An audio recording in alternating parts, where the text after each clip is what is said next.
This call is now being recorded.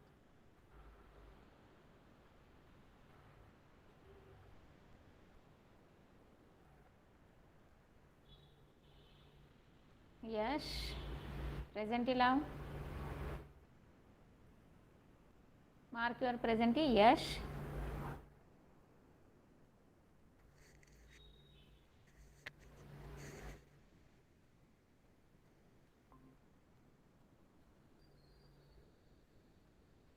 Yes.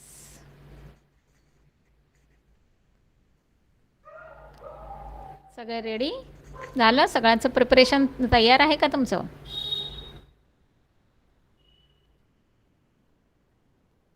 Yes.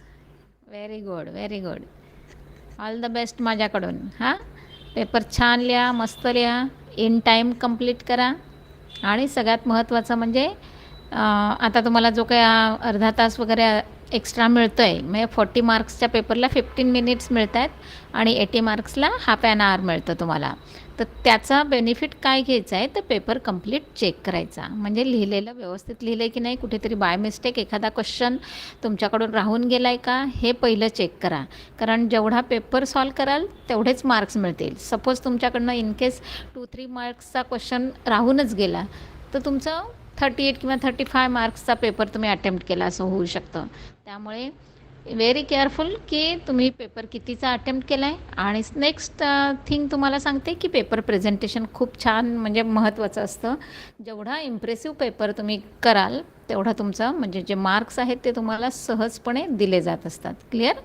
त्यामुळे paper व्यवस्थित करा, प्रेझेंटेशन छान ठेवा, एकदा पुन्हा चेकआउट करा सगळ्या गोष्टी. ओके. हां, पुन्हा एकदा तुम्हाला ऑल द बेस्ट. आणि आता आपण डायरेक्टली येऊया आपल्या लेसनवर. क्लिअर? मग आता लेसनवर येताना काय करायचं, तर तुमचा जो तुम्हाला लेसन हवा आहे त्या क्लासिफिकेशनवर थोडंसं एकदा रिव्हिजनवर सगळं मी तुम्हाला सांगते. ओके. ॲनिमल क्लासिफिकेशन फार महत्त्वाचा लेसन. म्हणजे तुम्हाला त्याच्यात काय विचारलं जाणार ते सांगते बघा. आता आपण तर शिकवताना बरंचसं घेतलेलं आहे. पुन्हा एकदा सांगते की जे क्रॉसमार्क दिलेले आहेत आत्ता त्या क्रॉसमार्ककडे तुम्ही नाही बघायचं. कारण 101% मी तुम्हाला सांगते की जे कॅन्सल आहे त्याच्यावर तुम्हाला अजिबात क्वेश्चन विचारले जाणार नाही आहेत. जे प्रिपरेशन केलेलं आहे तेच सेम कॅरी फॉरवर्ड करा आणि कंटिन्युअस रिव्हिजन महत्त्वाचं राहणार आहे. क्लिअर? हां. आता याच्यामध्ये जो काही तुमचा सगळा म्हणजे स्टडी असणार आहे ते मी मेन पॉईंट शिकवताना मात्र मी काहीच ओमिट केलेलं नाही आहे. शिकवताना मी सगळं तुम्हाला घेतलं आहे. कारण तुम्ही जेव्हा क्लासिफिकेशन लिहाल किंवा तुम्ही जेव्हा कॅरेक्टर्स लिहिणार आहात तेव्हा ह्या सगळ्या गोष्टी तुम्हाला लागणार आहेत. त्यामुळे तुमचं प्रिपरेशन जर ऑलरेडी क्लिअर असेल तर तुम्हाला याच्यावर क्वेश्चन नाही आला तरी ह्याचा रेफरन्स तुम्हाला कॅरेक्टरिस्टिक्स लिहिताना किंवा एखादा ॲनिमल्सच्या बाबतीत तुम्हाला काय एक्सप्लेनेशन द्यायचं असेल तेव्हा तुम्हाला ह्या गोष्टी इम्पॉर्टंट असणार आहेत. क्लिअर सगळ्यांना? त्यामुळे हे बॉडी सिमेट्री त्याचे ते 2-3 तुम्हाला टाईप दिलेले आहेत ते. त्याच्यानंतर जर्म लेअर्स, डिप्लोब्लास्टिक आणि ट्रिप्लोब्लास्टिक. हे 1 मार्काला तुम्हाला ही डायग्राम पण विचारली जाऊ शकते. हां, हे पण लक्षात ठेवा. कारण त्याला क्रॉस मार्क नाही आहे. क्लिअर सगळ्यांना?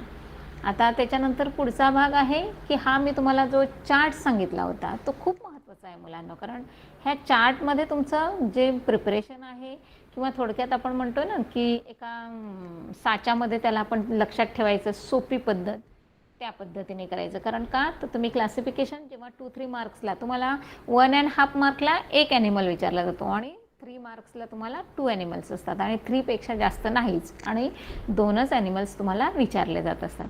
तर त्याच्यामध्ये तुम्हाला त्यांचं क्लासिफिकेशन सांगताना तुम्हाला त्याची डायग्राम येत असेल तर व्हेरी गुड. नसेलपेक्षा त्यांनी डायग्राम दिलेली असेल तर त्याला तुम्ही आयडेंटिफाय करायचं आणि त्याचं क्लासिफिकेशन लिहायचं.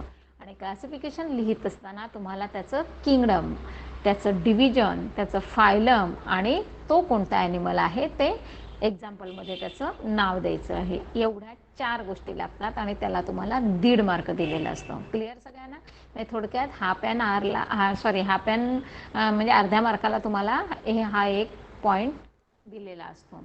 तर त्याच्यामध्ये तुम्ही हे सगळं लक्षात ठेवायचं आहे. म्हणजे हे जे मी शिकवताना तुम्हाला सांगितलं होतं की ह्या चार्टवर फोकस करा तर ते तुमच्यासाठी इम्पॉर्टंट असणार आहे. आता स्पेसिफिकली सगळं आपण करत असताना आपण जे फायलम शिकलेत त्या फायलमचं मी तुम्हाला सांगितलं होतं, एक पहिलं एक्झाम्पल लक्षात ठेवायचं. एक्झाम्पल लक्षात ठेवलं की त्याची बॉडी कशी आहे ते तुम्हाला माहिती होतं आणि त्या बॉडीच्या संदर्भामध्ये तुम्हाला एक त्याचे 4च, जास्त नाहीच लिहायचं मॅडम मुलांनो, कारण तुम्हाला 2च मार्काला एक ॲनिमल येतो आणि कॅरेक्टर्स लिहित असताना तुम्हाला 4 मार्क्सला कॅरेक्टर्स विचारले जातात आणि त्याच्यामध्ये तुम्हाला 2 फायलमचे 2 ॲनिमल दिलेले असतात. मग त्याचं कदाचित नावही देतात किंवा त्याचं एक्झाम्पल तुम्हाला दिलं जातं.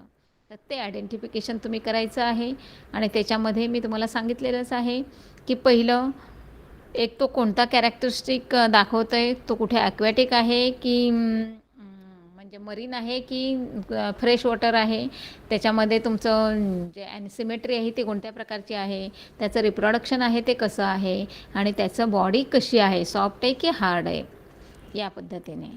नेक्स्ट आहे हायड्रा. आता ऑफकोर्स हा तर तुम्हाला ह्याच्यामध्ये पण आहे, प्रॅक्टिकलमध्ये आहे, म्हणजे तुमचा हा अगदीच म्हणायला गेलात ना तर मुलांनो, हायड्रा बोलला की तुमच्या डोळ्यासमोर ही एक डायग्रॅम येतच असते आणि पहिले त्याचे 3-4 जे तुम्हाला एक्झाम्पल हे दिलेले आहेत ना कॅरेक्टर्स, ते सगळेच्या सगळे तुम्ही लिहायचे असतात आणि आत्तापर्यंत तर तुमचं खूप वेळा हे लिहून झालं आहे, त्यामुळे खूप प्रॅक्टिस असणार आहे. त्यामुळे कॅरेक्टर्स लिहित असताना व्हेरी मच शुअर असणं खूप गरजेचं आहे. फेकमफेकी किंवा थापा मारणं नाही, कारण थापा मारून कधीतरी तुमचं चुकू शकतं. त्यामुळे व्हेरी मच कॉन्फिडन्स तुमचं किंवा तुम्हाला 100% गॅरंटेड आन्सर तुमचं गरजेचं आहे. आता हे आपण प्लॅटीहेल्मिंथस म्हणतो आहे, हे तर सगळे आपले हे आहेत जे ॲनिमल्स आहेत ते आपले दुसऱ्यावर डिपेंड असणारे आहेत मुलांनो. त्यामुळे त्यांचा स्टडी करताना एकतर ते कोणत्या प्रकारचं हे दाखवत आहेत, ते एंडोडर्मिक आहेत की एक्टोडर्मिक आहेत की मेसोडर्मिक आहेत, हे पण तुम्हाला सांगणं तेवढंच गरजेचं आहे. आणि खूप छान छोटंसं म्हणजे अगदी काय म्हणतात ना इझी, म्हणजे ॲनिमल क्लासिफिकेशन जर तुमचं फुल्ली प्रिपरेशन केलेलं असेल तर एकदम इझी आहे आणि जर तुम्ही काही त्याच्याकडे लक्ष दिलेलं नसेल तर मात्र खूप कन्फ्युजिंग आहे. कारण प्रत्येक फायलम आणि त्याचे कॅरेक्टरिस्टिक्स आणि त्याचं एक्झाम्पल अतिशय इम्पॉर्टंट आहे आणि आत्ता जर त्याच्याकडे लक्ष घालायला गेलात तर मात्र मग तुम्हाला ते कन्फ्यूज करून टाकेल. आणि पहिलं गोष्ट मी तुम्हाला सांगितलं होतं की शेवटी जाऊन तुम्हाला जो आता सायन्स 2मध्ये तर कुठलाच लेसन डिफिकल्ट नाही आहे, त्यामुळे त्याला कोणालाच बाहेर ठेवायचं नाही आहे. सगळ्यांना तुम्ही प्रिपेअर करायचंच आहे, कारण 4-4 मार्क्ससाठी तुम्हाला हे दिलेलं आहे आणि आपल्या सायन्समध्ये तसं बघायला गेलात ना तर खूप असा लेसनच्या लेसन त्यांनी रिड्यूस केलेला नाही आहे मुलांना, लेसनमधला टॉपिक रिड्यूस केला आहे. त्यामुळे ईच अँड एव्हरी लेसनकडे तुम्हाला बघायचंच आहे. क्लिअर सगळ्यांना? आता हा ॲनेलिडा म्हटलं की एक अर्थवम लक्षात ठेवायचं की अर्थवम म्हटलं की साधारण तुम्हाला तो ॲनिमल डोळ्यासमोर येतो आणि ऑफकोर्स त्याचे क्लासिफिकेशन. आता कॅरेक्टर्स, आता मी शिकवतानाही तुम्हाला सांगितलं होतं, आत्ताही पुन्हा एकदा सांगते की जे क्लिटेलम आहे ते नेहमी माऊसच्या शेजारी दाखवा मुलांनो, कळतं आहे? कारण तिथे जर तुम्ही ते ॲनसच्या साईडला गेलात तर तुमच्या डायग्रामला डायरेक्ट फुली दिली जाते. समजते? कारण आम्ही पेपर तपासतो आहे आणि आम्हाला तशा इन्स्ट्रक्शन असतात की जरी काही चुकीचं असेल तरी त्याला कुठेही, म्हणजे आपल्या स्कूलमध्ये आम्ही काय करायचो, पॉईंट वाईज जसा असेल तसे मार्क्स त्यांना देत जायचो. पण आता इथे मात्र तुमचं जर काय अशी डायग्राम चुकीची काढलीत तर त्या डायग्रामचे फुल्लीच सगळे मार्क्स तुमचे जात आहेत. कळलं? आता याच्यामध्ये तुम्हाला प्रॅक्टिकलमध्ये हा कॉकरोच आहे, अर्थवर्म आहे, त्याच्यानंतर तुमचा पिजन आहे, त्याच्यानंतर फ्रॉग आहे मुलांनो. तर हे जे प्रॅक्टिकलच्या बुकमध्ये जे आहेत त्यांच्याकडे जास्त कॉन्सन्ट्रेट करा, कारण इथे बुकमध्ये तुम्हाला सगळे दिलेले असतात पण प्रॅक्टिकलमध्ये तुम्हाला फार थोडं दिलेलं असतं आणि प्रॅक्टिकलमधलं जे काय आहे की नाही त्याचे कॅरेक्टर्स आणि हे एकदम सेम आहेत. त्यामुळे असा कुठेच प्रश्न येणार नाही आहे की तुम्ही ते लिहिलेत तर तुमचं रॉंग येईल, काहीच नाही आहे. क्लिअर सगळ्यांना? आता हा आहे नेक्स्ट मोलुस्का.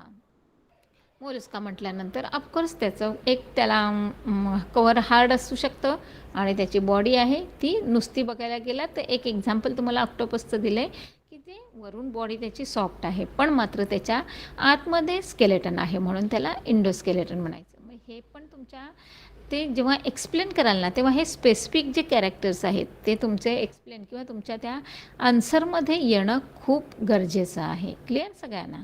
आता आहे इकायनोडर्माटा. आता हे मात्र आपल्या परिचित नाहीत. मग याच्यासाठी काय करायचं, तर फक्त स्टारफिश तेवढा एकच लक्षात ठेवायचा. आणि सी कुकुंबर आणि सी अर्चिन यांना का ठेवायचं, तर इन केस त्यांचे पिक्चर आले तर विच फायलम दे बिलॉंग्स असा क्वेश्चन तुम्हाला येऊ शकतो आहे. म्हणून फक्त तेवढ्यासाठी एक ती नावं तुमची गरजेची आहेत. नाही तर एक्सप्लेनेशन देत असताना तुम्हाला इकायनोडर्माटासाठी starfish is the best example. Clear. Next आहे हेमिकॉर्डेटा. आता हेमिकॉर्डेटा म्हटल्यानंतर पुन्हा त्याचं जो शेप आहे किंवा त्याचं जे स्ट्रक्चर आहे ते ऑलमोस्ट तुम्हाला अर्थवर्मसारखं दिसत असतं किंवा कॉर्डेट्स जे म्हणतो ना आपण त्यांच्यासारखं. पण मात्र इथे तुम्हाला त्याचं जे तोंड दिलेलं आहे बघा, म्हणजे त्याला म्हणायचं प्रोबायोसिस आणि कॉलर. हे थोडक्यात आहे त्याची बॉडी एक 2-3 पार्टमध्ये डिवाइड आहे, कळतंय. आणि लास्टवाला जो पोर्शन आहे त्याला नाव दिलेलं आहे ट्रंक. तर हे सगळं तुम्हाला येतं आहे, असंच मी फक्त गृहीत धरून पुढे चालली आहे. आता हे सगळे बाकीचे जे झाले फायलम ते तुमचे एक नॉन कॉर्डेटाशी रिलेटेड होते. आता मात्र आहेत की हे कॉर्डेटाशी रिलेटेड आहेत. आणि कॉर्डेटाचे मेन जे तुमचे कॅरेक्टरिस्टिक्स आहेत ते आहेत notochord is present in the body during at least any development stage. म्हणजे त्याची जी स्टेजेस आहेत त्यांच्या डेव्हलपमेंटच्या फर्स्ट, सेकंड आणि थर्ड असं मी तुम्हाला सांगितलं आहे. तर त्यातल्या कोणत्या तरी एका स्टेजला त्याच्याकडे नोटोकॉर्ड हे प्रेझेंट असू शकतं. नंतर फॅरेंजियल गिल्स त्याच्याकडे प्रेझेंट आहेत. त्याच्यानंतर सिंगल ट्युब्युलर स्पायनल कॉर्ड त्याच्यामध्ये प्रेझेंट असतो. आणि त्याच्यामध्ये सगळ्यात महत्त्वाचं म्हणजे हार्ट असतं आणि ते व्हेंट्रल साईडला असतं. आता ह्या फायलम कॉर्डेटामध्ये येणारे जे सब फायलम आहेत मुलांना त्याच्यामध्ये युरेकॉर्डेटा लक्षात ठेवायचं आहे. नाहीतर तुम्ही कॉर्डेटा जाता करायला आणि त्याच्यातले जे हे सब फायलम आहेत ते कंप्लीट तुम्ही बाजूला सारलेले असतात. त्यामुळे कॉर्डेटा आणि युरेकॉर्डेटा यांचं रिलेशन काय आहे हे तुम्हाला सांगता आलं पाहिजे. कधीतरी मुलांना कन्फ्यूज करणारा तुम्हाला क्वेश्चन टाकला जातो. तुम्ही जर प्रिपेअर्ड म्हणजे वेल प्रिपेअर्ड म्हणतो ना तसं असाल ना तर कितीही कन्फ्युजन क्वेश्चन टाकला तरी तुम्हाला स्वतःला माहिती आहे की Urochordata that means it belongs to the phylum Chordata. आणि फायलम कॉर्डेटा जर असेल तर ऑफकोर्स त्याचे जे 4 मेन तुमचे कॅरेक्टर्स आहेत ते तुमचे लर्न असणार आहेत. त्यामुळे स्पेसिफिकली युरेकॉर्डेटासाठी वेगळे काहीतरी कॅरेक्टर्स तुम्हाला सांगण्याची गरज नाही. फक्त त्याच्यामध्ये येणारं एक एक्झाम्पल आहे ते तुम्ही त्याला सांगू शकता. नेक्स्ट आहे तुमचं सिफॅलोकॉर्डेटा. त्याच्यानंतर आहे वर्टिब्रेटा.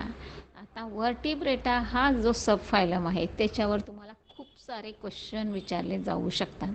आणि त्याच्यामध्ये वर्टिब्रेटाचे जे स्पेसिफिक कॅरेक्टर आहेत ते तुम्हाला आले पाहिजेत. का तर त्याच्यामध्ये आपण वेगवेगळे क्लास शिकणार आहोत मुलांना. आणि ह्या क्लासमध्ये ते जे तुमचे वर्टिब्रेटाचे जे काही तुम्हाला सांगितलेले आहेत कॅरेक्टर्स ते त्याच्यामध्ये आहेत का हे पहिलं बघायचं. आपण लिहिताना कशाचं आन्सर लिहितो आहे हे माहिती असणं खूप गरजेचं आहे. बरं, मी सगळं बडबडते, तुम्हाला कितपत कळतं आहे ते बघूया एकदा. हां, बरं, क्लिअर होतं आहे सगळं मुलांनो? आवाज येतो आहे क्लिअर? हॅलो, सगळं व्यवस्थित समजतं आहे?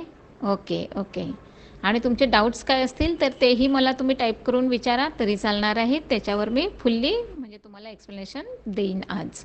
कारण कदाचित हे काय आहे आत्ता मला असं वाटतं आजचं आहे 8 तारीख आहे. नेक्स्टला म्हणजे ह्याला तुमचा पेपर स्टार्ट होतं आहे का समजतं आहे. आणि मग तेव्हा तुमचे काही क्लासेसची काही वगैरे गरज नसणार आहे. फुल्ली तुम्ही स्वतःचं प्रिपरेशन करायचं आहे आणि पेपरला जायचं आहे. त्यामुळे आज काय तुमचा ह्या लेसनवर डाऊट असेल तर तुम्ही मला विचारू शकता. ओके, चला. बघा पुढे. आता ह्याच्यात काय सांगितलं, हे सगळे क्लासेस व्हेरी इम्पॉर्टंट ना. वर्टिब्रेटामध्ये तुम्हाला हे सगळं पाहिजेच. म्हणजे हा सायक्लोस्टोमाटा, मग याच्यामध्ये काय असणार आहे तर हा एक फिश टाईपचा असतो. मग त्याच्यामध्ये ॲक्च्युली दिसायला तो म्हणजे इट्स लुक लाईक फिश किंवा तो इट्स कॅन गिल्स वगैरे तो दाखवतो आहे, स्ट्रक्चर तसं आहे. पण मात्र हा पीसेसमध्ये येत नाही आहे, हे पण लक्षात ठेवायचं आहे. पीसेस म्हणजे तुमचे फिश असतात. त्यामुळे एक लक्षात ठेवायचं म्हणजे किती तुम्हाला अभ्यास असा सूक्ष्म करायचा आहे, बारीक करायचा आहे हे तुम्ही लक्षात ठेवा.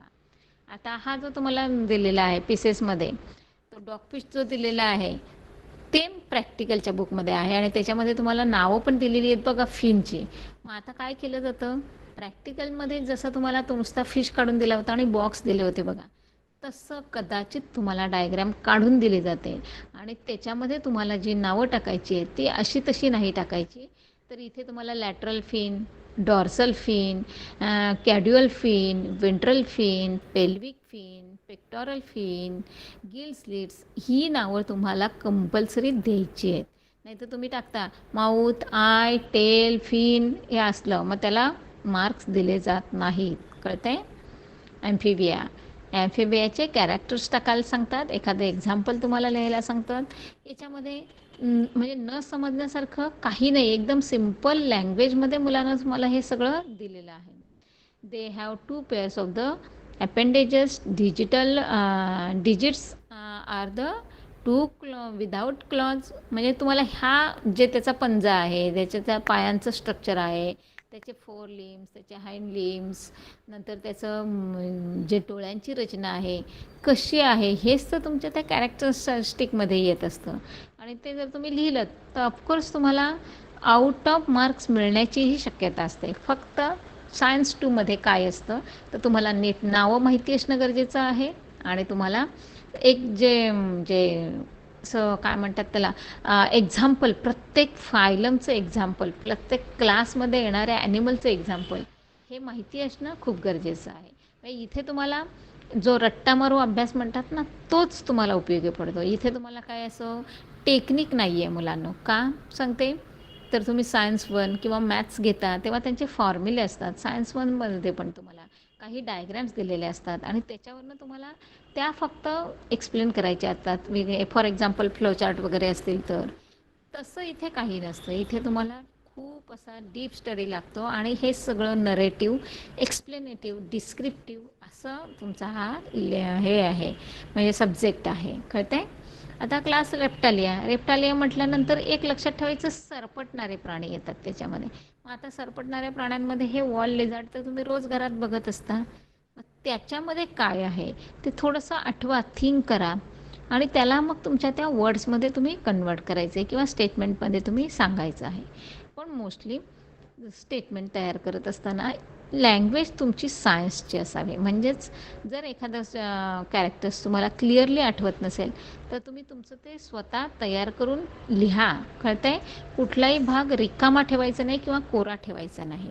तुमचं त्याच्यामध्ये एक्सप्लेनेशन, तुमचं लिखाण, तुमचं आन्सर असणं गरजेचं आहे.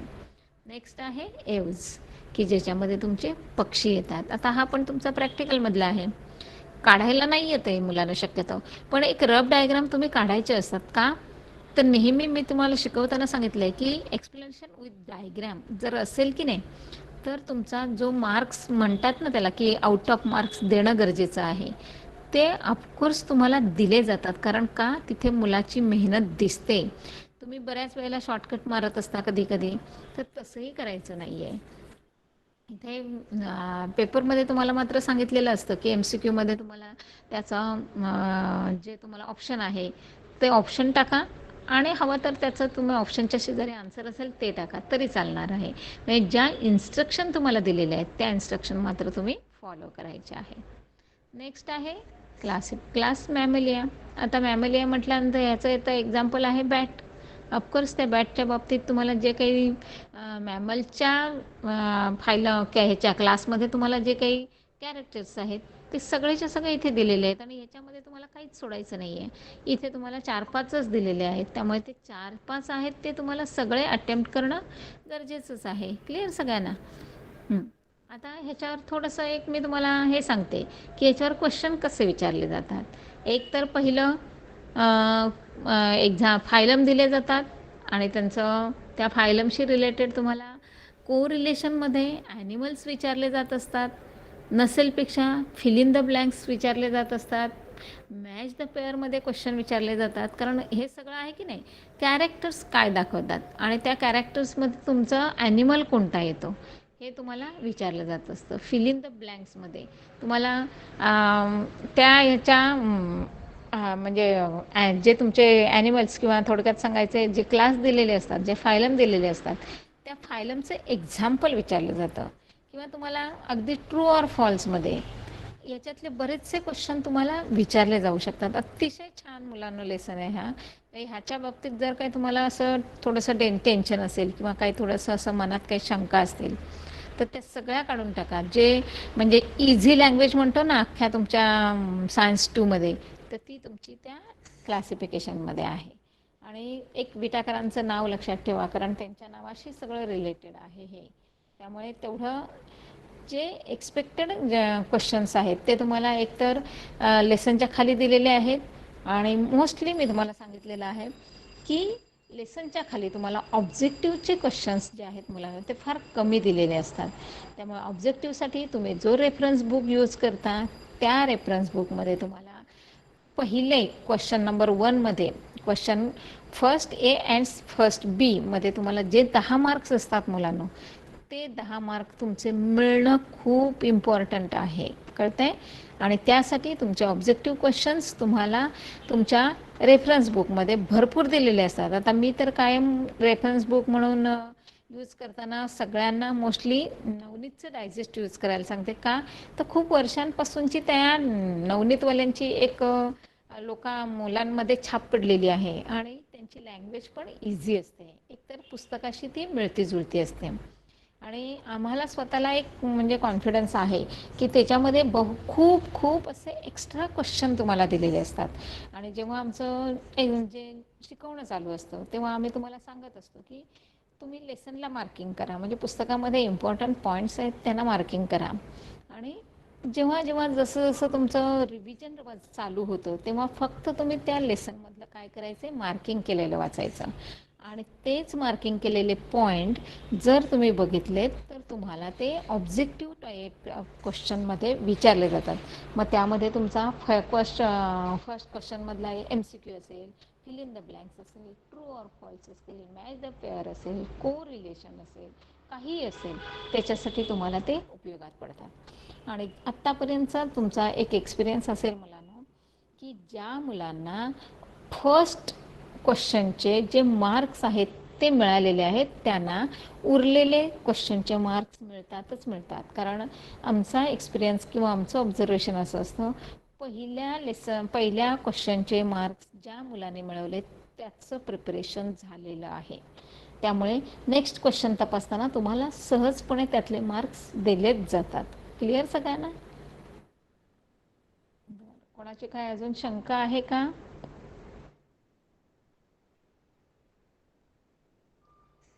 काय शंका आहे कोणाला? काही कुठल्या म्हणजे ह्याच्यावर या लेसन मधल्या कोणत्या टॉपिक वरचा काही डाऊट्स असेल तर मला ते सांगा, लिहून द्या, नाही त्याच्यावर मी तुम्हाला हे करते. काहीच नाही आहे, आपला हा लेसन मस्त आहे, खूप सोपा आहे.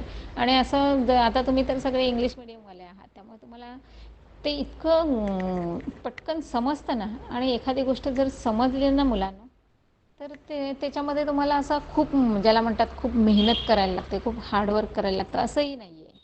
आणि आता तर तुम्ही शेवटच्या टप्प्यात आलात त्यामुळे काही प्रश्नच येत नाही मुलांना. शेवटच्या टप्प्यात म्हटल्यानंतर आता फक्त एक दोन दिवस रिव्हिजन करायचे आणि डायरेक्ट जाऊन पेपरला बसायचं आहे.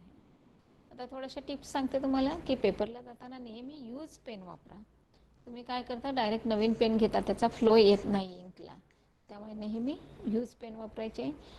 सायन्सच्या पेपरला जाताना जॉमेट्री बॉक्स सोबत ठेवा, त्याच्यामध्ये 2-3 पेन्सिलला शार्प करून ठेवायचं. इरेझर आपल्या स्वतःचा वापरायचा आहे, कारण मागून पुढून कुठेही वस्तू घेऊन देत नाहीत. नेक्स्ट थिंग आहे की आता जरी तुमचं स्कूल टेस्ट सेंटर असलं तरी परीक्षा तेवढीच कडक होत असते. कारण आता सध्या 12वीच्या एक्झाम चालू आहेत तर अतिशय कडक पद्धतीने त्यांचं सुपरविजन केलं जातं आहे. म्हणजे अशा कुठल्याही गैरसमजमध्ये तुम्ही राहू नका की स्कूलमध्ये आहे मग आम्हाला काही कॉपी करायला चान्स मिळू शकतो किंवा आम्हाला बघून लिहायला चान्स मिळू शकतो. नथिंग, नेवर, कळतंय? त्यामुळे स्वतःचं प्रिपरेशन आणि स्वतःवर विश्वास ठेवून पेपरला जा आणि छानपैकी व्यवस्थित पेपर लिहा. क्लिअर सगळ्यांना? तरी पण अजून आपल्याकडे वेळ आहे. काय कोणाला दुसऱ्या कुठल्या लेसनचं एक्सप्लेनेशन पाहिजे, रिव्हिजन पाहिजे का? बोला, मी त्या लेसनवर घेते.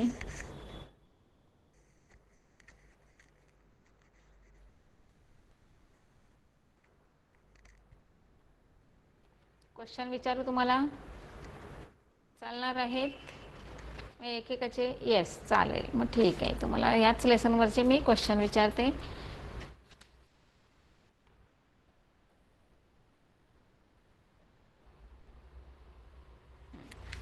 आता तुम्ही फक्त चॅट बॉक्समध्ये मला टाईप करून द्यायचं आहे.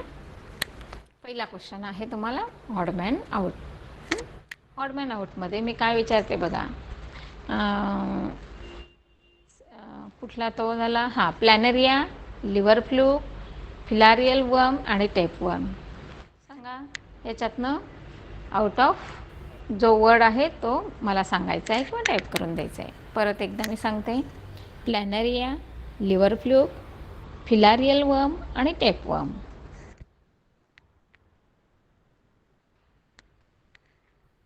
बोला.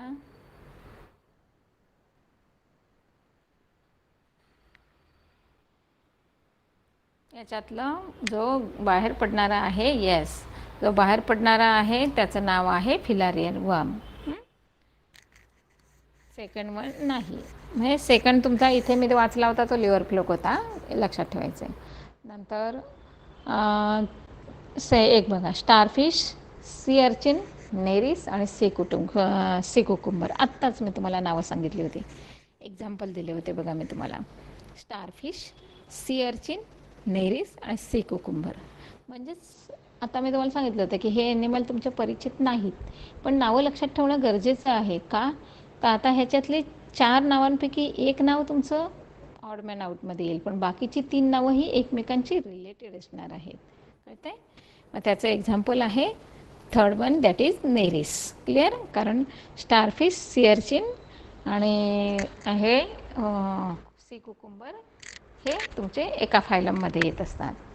नेक्स्ट आहे कॉकरोच, बटरफ्लाय, स्पायडर आणि हनीबी. कॉकरोच, बटरफ्लाय, स्पायडर आणि हनीबी.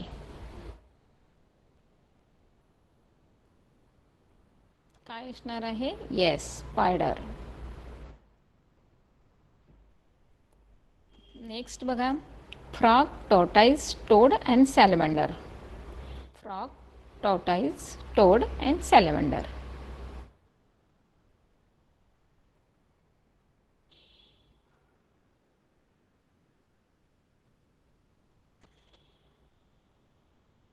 बोला. याच्यातला बाहेर पडणारा आहे tortoise.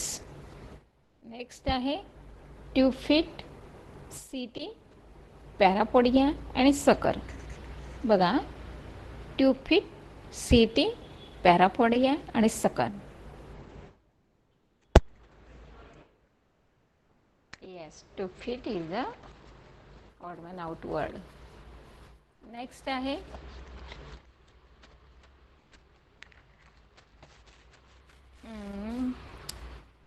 Shark, sting ray, electric ray आणि पॉम्फ्रेट. बघा, परत एकदा वाचते. Shark, sting ray, electric ray आणि पॉम्फ्रेट. काय येणार बाहेर? बोला. Pomfret is the odd man out word. Yes. आता थोडंसं कोरिलेशन बरोबर. आता कोरिलेशनमध्ये काय आहे बघा. Annelida related to the earthworm आणि प्लॅटीहेल्मिंथस. सांगा. ॲनेलिडा अर्थवर्म दिलं आहे, मग आता प्लॅटीहेल्मिंथसशी रिलेटेड मला तुम्ही एक्झाम्पल द्यायचं आहे. आता इथे काही ऑप्शन्स नसतात मुलांना. Yes, very good. Liver fluke किंवा प्लॅनेरिया कोणतंही चालू शकतं. नेक्स्ट आहे हॉर्स, मॅमल आणि सी हॉर्स. बघा, हॉर्स कोणत्या क्लासमध्ये येतं? मॅमलमध्ये. आणि आता सी हॉर्स. बोला.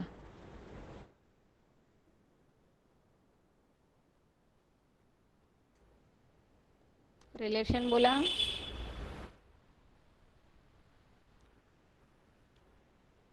पीसीज. येस.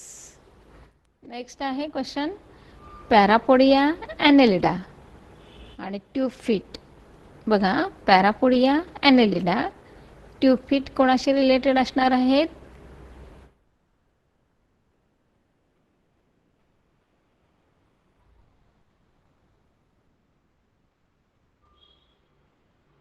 बोला.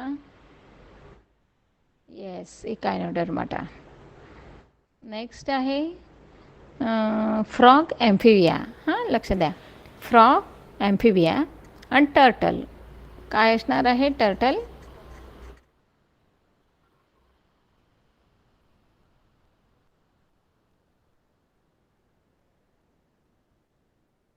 येस, रेप्टालिया. गुड. आणि एक प्रोबायोसिस हेमिकॉर्डिटा, हे मोस्टली विचारलं जातं. प्रोबायोसिस हेमिकॉर्डिटा आणि सक्टोरियल माउथ सांगा.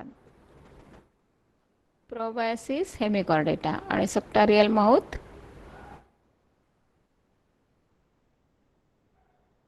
सायक्लोस्टोमाटा. Nice, very good. आहेत बऱ्यापैकी तुम्ही रेडी आहात. आता इथे तुम्हाला एक असं चार्ट वगैरे दिलेले आहेत. मी ते चार्टकडे नाही जात कारण तुम्हाला त्याच्यातनं कळणार नाही आहे. बघूया दुसरं काय.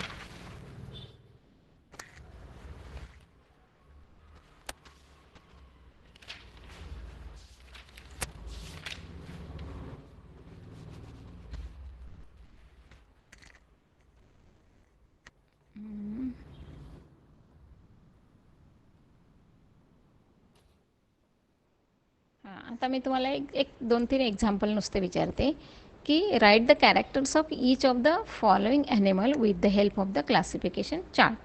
मग क्लासिफिकेशन चार्टमध्ये काय येणार आहे तुमचं? किंगडम मला सांगायचं आहे, तुम्ही सब किंगडम सांगायचं, फायलम सांगायचं आणि त्याचं एखादं एक्झाम्पल सांगायचं. आता 1-2च घेते मी तुमचे. बाथस्पंज हे मी तुम्हाला एक नाव दिलेलं आहे, एक एक्झाम्पल दिलेलं आहे. आता पहिलं मला ते सांगा की ते कोणत्या किंगडमशी रिलेटेड आहे, त्याचा कोणता सब किंगडम कोणता आहे, फायलम कोणता आहे आणि त्याचे कॅरेक्टर्स काय आहेत. टाईप करून द्या मुलांनो, म्हणजे मला ते समजतं.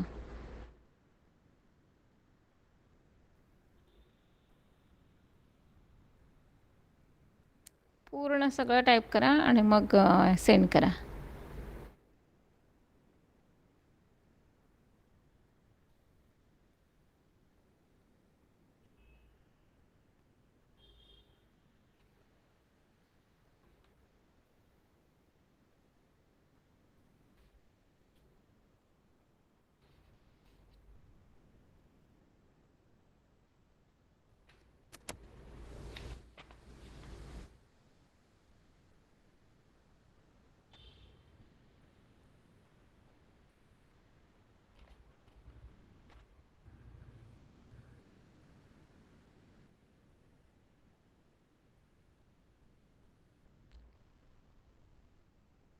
बघू, सेंड करा, टाका चॅटबॉक्समध्ये. बघूया कोण कोण कितपत करताय ते तरी बघूया. Yes, very good, very good. Yash, nice, keep it up.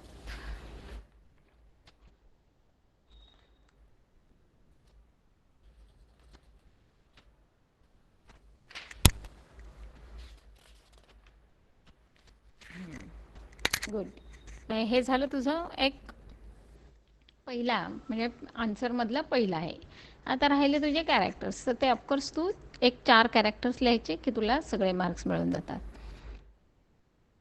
एक एक्झाम्पल तुम्ही मला दिलं, ती साधारण तुम्हाला एक्सपेक्टेड आन्सर कसं असतं किंवा तुमच्याकडनं काय एक्सपेक्टेशन असतात एक्झामिनरच्या, याच्यावर तुम्हाला अंदाज आला. आता तू हे सगळं देत असताना मात्र तू हे नाही लिहिलंस हां, किंगडम, सब किंगडम, फायलम, एक्झाम्पल. तर तेही टाकायचं असतं. म्हणजे कुठेही लिहिताना कंजूशी करायची नाही, लिहिताना शॉर्टकट्स करायचे नाहीस. आता एक ह्याचं एक असं एक्सप्लेनेशन टाईप ऑफ क्वेश्चन मी तुम्हाला विचारते बघा. State any 4 benefits of the animal classification. हा March 19ला विचारला गेलेला क्वेश्चन आहे.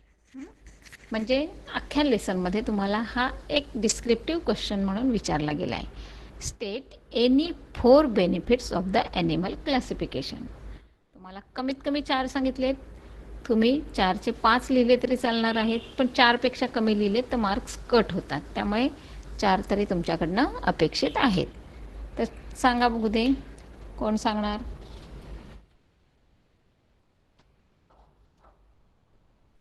बोला.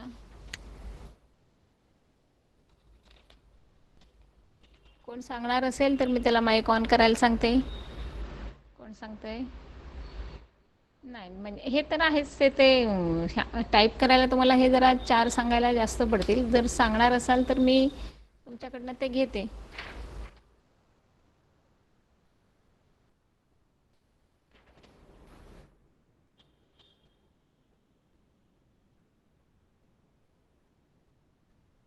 ठीक आहे. It gives idea about the evolution. बोला पुढचं. टाका.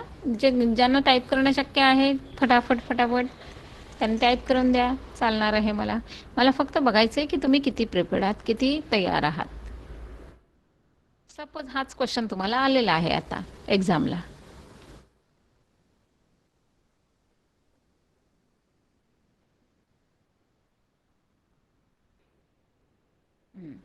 It gives idea about animal evolution. Animal can be easily identified to great accuracy.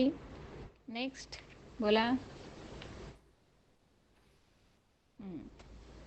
कमीत कमी 4 विचारले. बोला.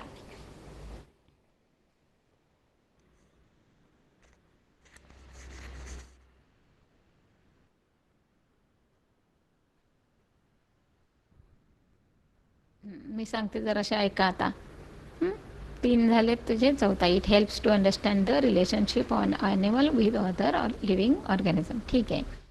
आता मी तुम्हाला सांगते तेच आहेत बघा. फर्स्ट आहे काय आहे, studying in the different animal becomes easy when they are place under the different groups. म्हणजेच आपण त्यांना डिफरंट क्लास दिलेले आहेत, डिफरंट फायलमची नावं दिलेली आहेत. त्याच्यामुळे काय झालं, त्यांचं आयडेंटिफिकेशन आपल्याला सोपं झालं. म्हणजेच त्यांचं स्टडी करण्यासाठी आपल्याला तो एक इझी मेथड झाले.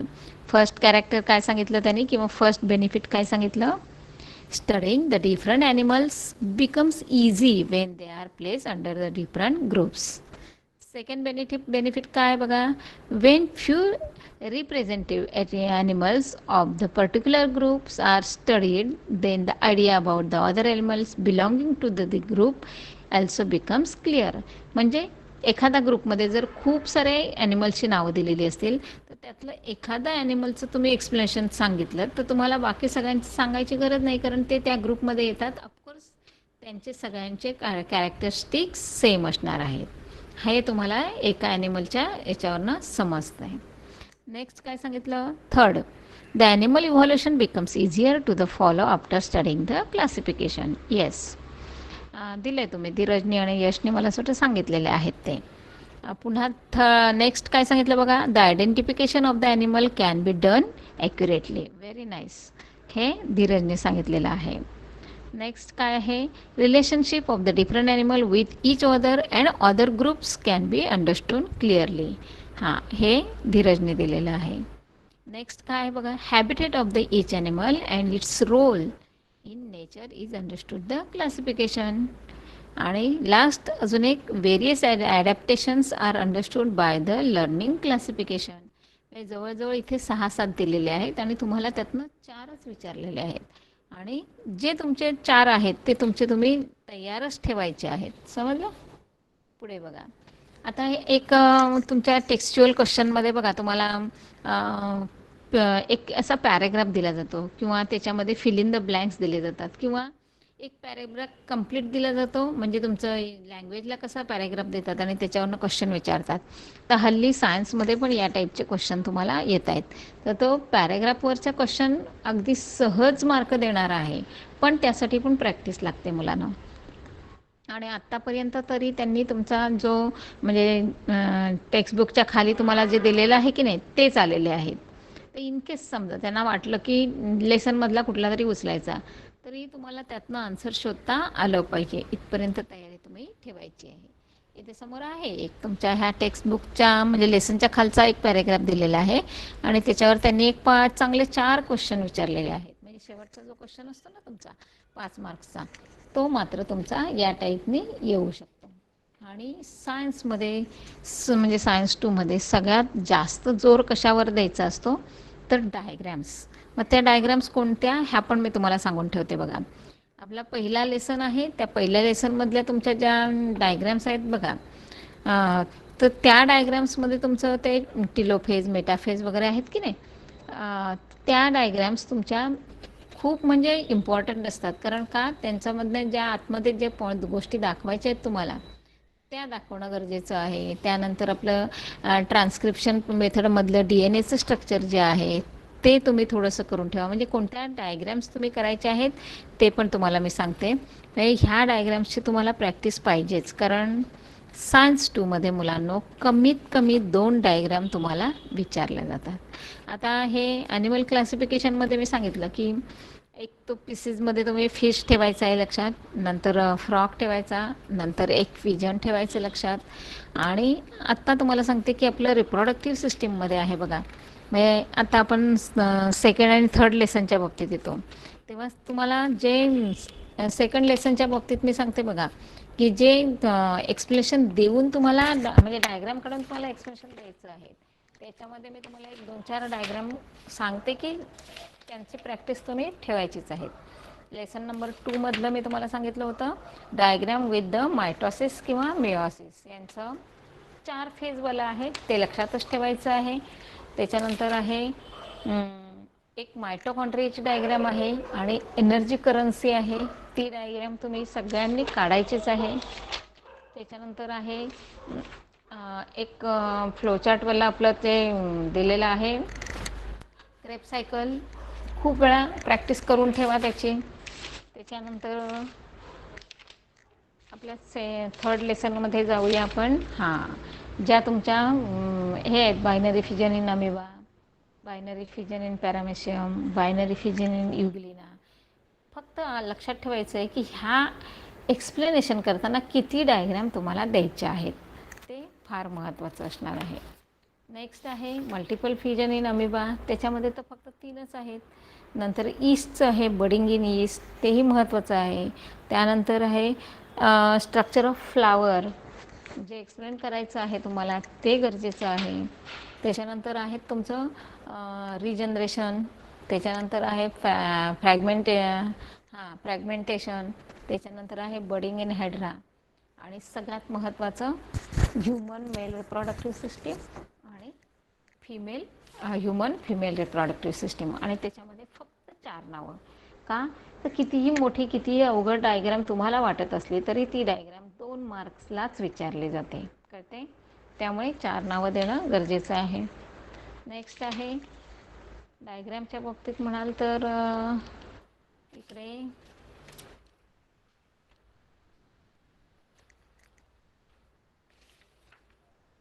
या लेसनमधल्या एन्व्हायरमेंटमधल्या त्या ज्या तुम्हाला दिलेल्या आहेत 5-6 डायग्राम त्या ठेवायच्या लक्षात, आणि त्यांचं एक एक लाईनमध्ये एक्सप्लेनेशन पण लक्षात ठेवायचं आहे.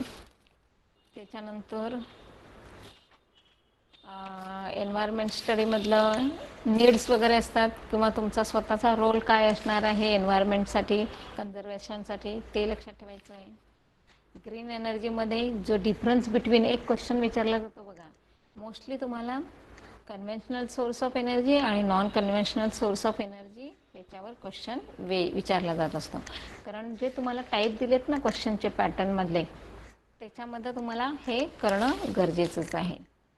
आणि हा तर लेसन तुमचा इम्पॉर्टंट आहे ग्रीन एनर्जी. त्याच्यामधलं न्यूक्लिअर फिजन फार महत्त्वाचं, 2 मार्क्ससाठी महत्त्वाचं आहे. त्याच्यानंतर डायग्रॅम्सच्या बाबतीत म्हणाल तर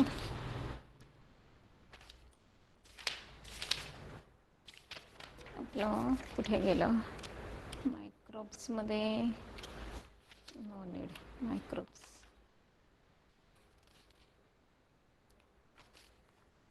कारण जे अगदी म्हणजे व्हेरी मच शुअर की हे प्रश्न येणार तुम्हाला, तर ते तुमच्याकडनं असणंच गरजेचं आहे. कारण तुम्ही खूप काहीतरी कराल तेव्हा तुम्हाला थोडंसं काहीतरी येणार आहे.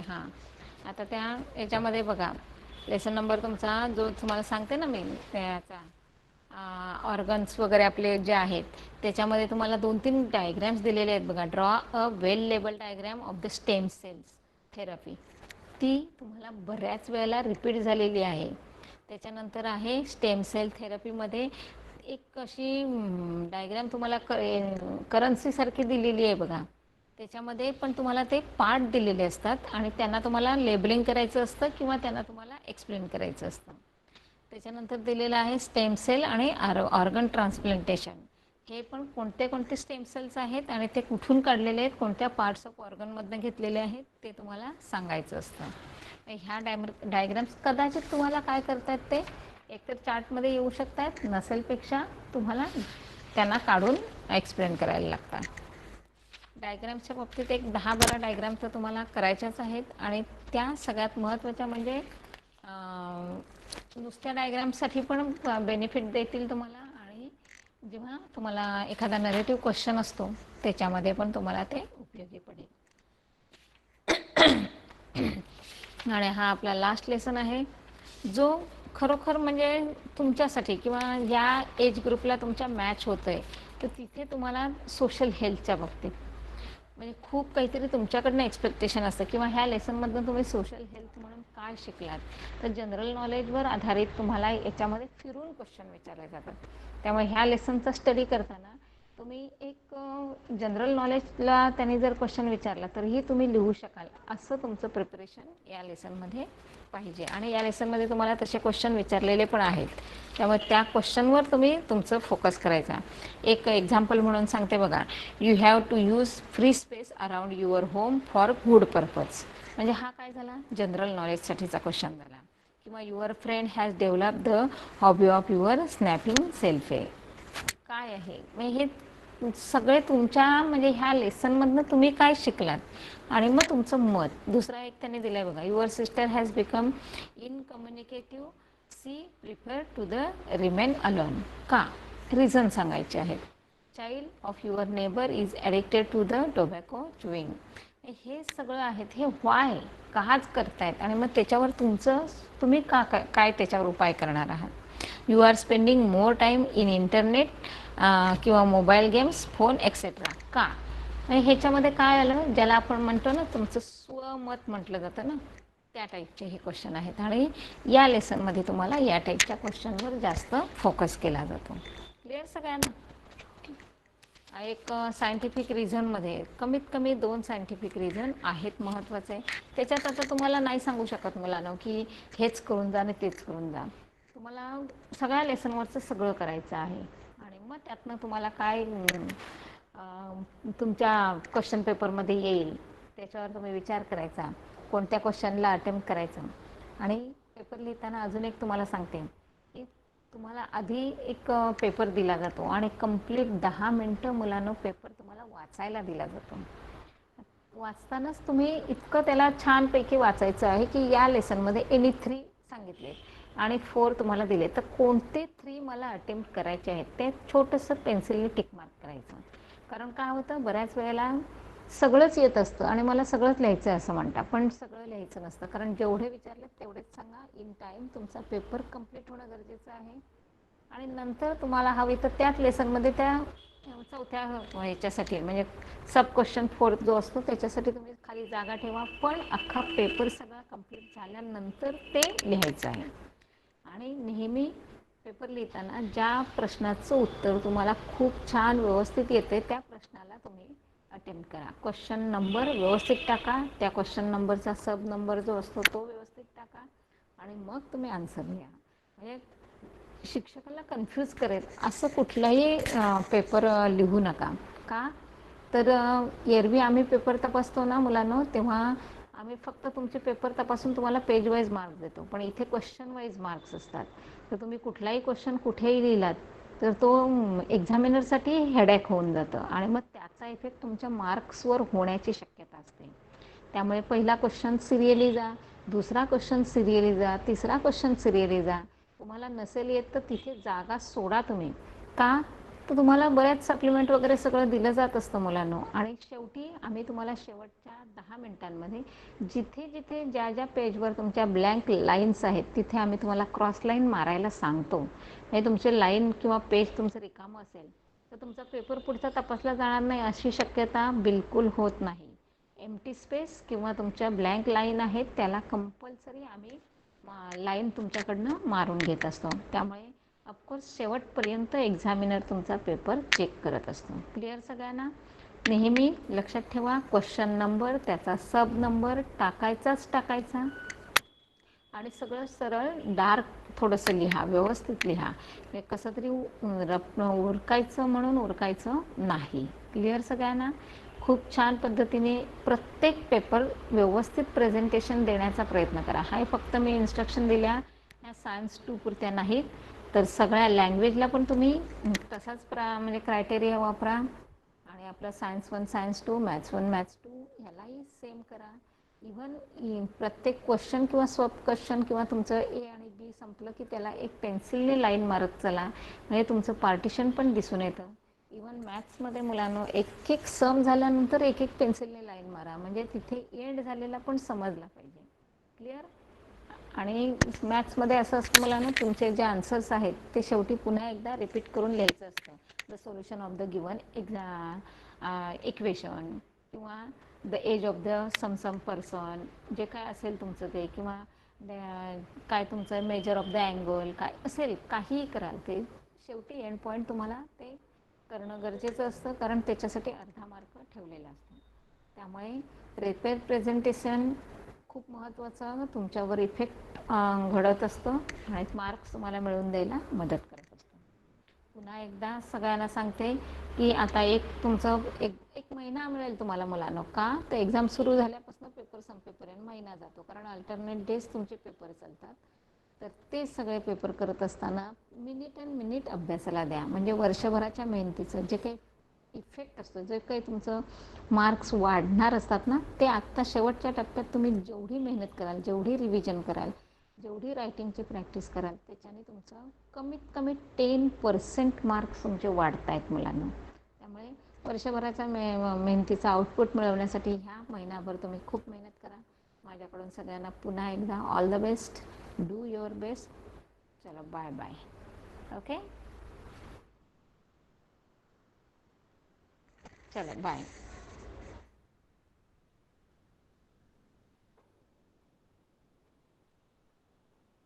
येस,